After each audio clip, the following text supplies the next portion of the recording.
welcome to the YouTube interview. I imagine that it's a little bit of a different audience than you're sort of used to campaigning with. It is. We're going to head right into the studio. And thank you so much, Mr. Nader, for joining us here today. It's a great honor for us to be able to have the opportunity to interview you. Thank you.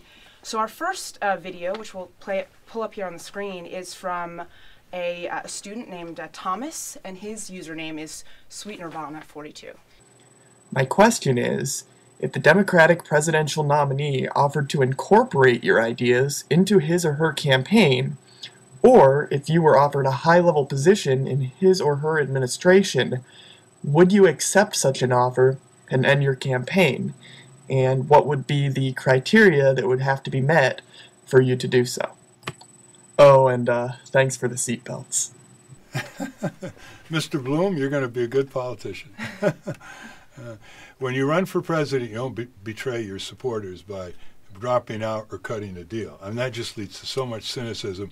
It's very difficult for people to give credibility to future third-party and small candidates. You want to keep going, so even if the major party adopts some of what we're proposing, and on our website, votenader.org, where there's a lot of good detail, you want to keep going to make sure that they mean it, and make sure that they can't back off, and make sure that they make the pledge to their supporters stick after election.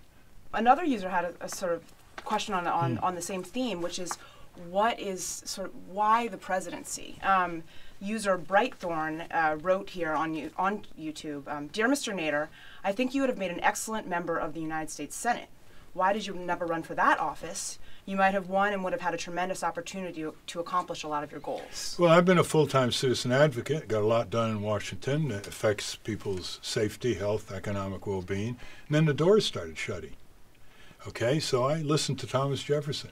You got to change the government, you go into the electoral arena and do what you can. And if you want to arouse the citizenry nationwide, you don't run for Senate from Connecticut. If you want to reach the young people in this country nationwide about what they're looking forward to, can't get affordable health insurance, can't get affordable housing, the student loan rackets that are gouging them, their jobs being outsourced to India and China, you want to reach them, you got to do it at a presidential level, especially if we can get on the presidential debates. And I hope that Google and YouTube will really break through with some creative alternatives to get that done. Because people want more voices and choices. These presidential debates are, they shouldn't be viewed as so dull. One of the sort of things that you're known for throughout your career is environmentalism, activism, the Clean Water Act, the Clean Air Act.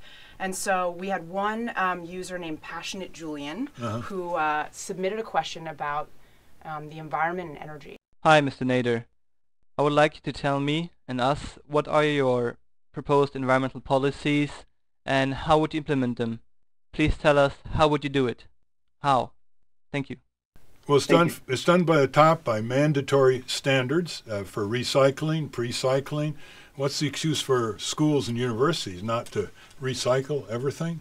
And second, by continually developing an ethic. That's our job, people around the country, where you don't throw things anywhere. You recycle them.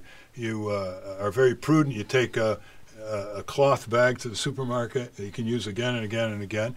And, of course, the national policies, and that is a solar energy future. We should not give subsidies and other advantages to fossil and nuclear when solar is really the way to go for all the reasons I'm sure you know. Wind power, solar thermal, solar photovoltaic, solar architecture.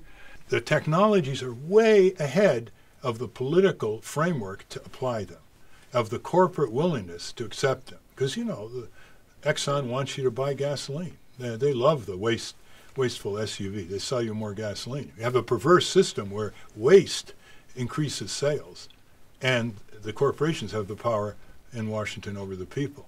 So in that vein, we actually had a few questions from users who are interested in sort of your advocacy work around corporate corruption and reform. And so our user Peacelf, we'll use this the last video. My question for Ralph Nader is, what would you do to rein in corporate power and abuse?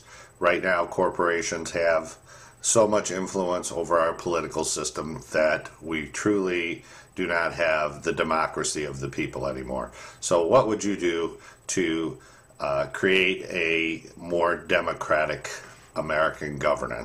Well, we have 12 answers to your question on our website, votenader.org, because one of our on-the-table issues that are off the table for McCain, Clinton, Obama is an aggressive crackdown on corporate crime, fraud, and abuse.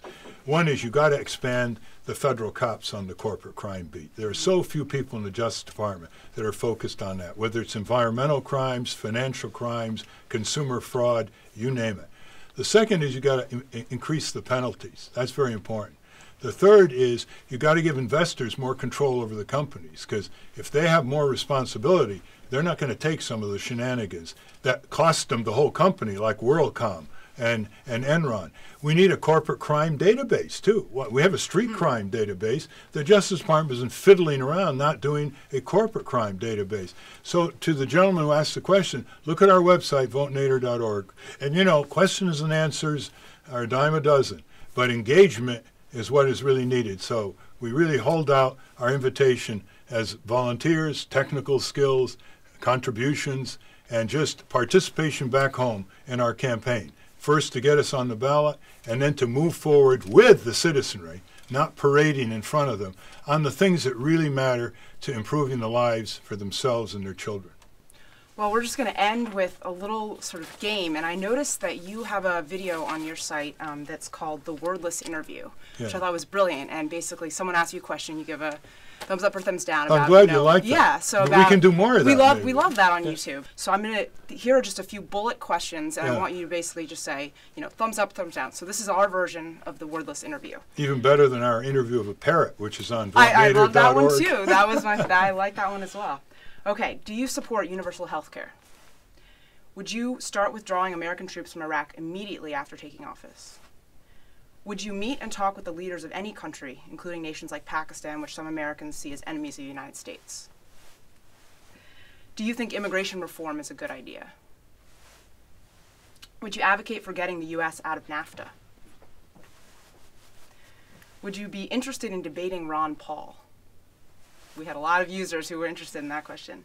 And last, would you set up a White House YouTube channel if you were elected in November? Okay, well, thank you so much. This was a real pleasure. Thank you so much for joining us on YouTube. Can I speak now? Yes, you may speak. Thank you, Olivia. Thank you. I was trying to think of the song.